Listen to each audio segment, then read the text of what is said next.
তো বন্ধুরা, আমাকে কয়েকদিন থেকে অনেকেই বলছো, ভাই এগুলা কী রকম ভিডিও, এরকম ভিডিও কবে বানাতে ধরেছো, মানে এরকম কী টাইপের ভিডিও বানাচ্ছো।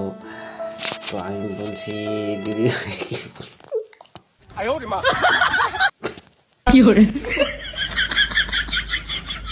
তো ফাইনালি এরকম ভিডিও দেওয়ার কারণ হচ্ছে,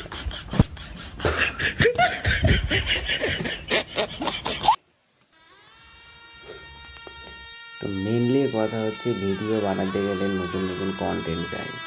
আর নতুন নতুন কন্টেন্ট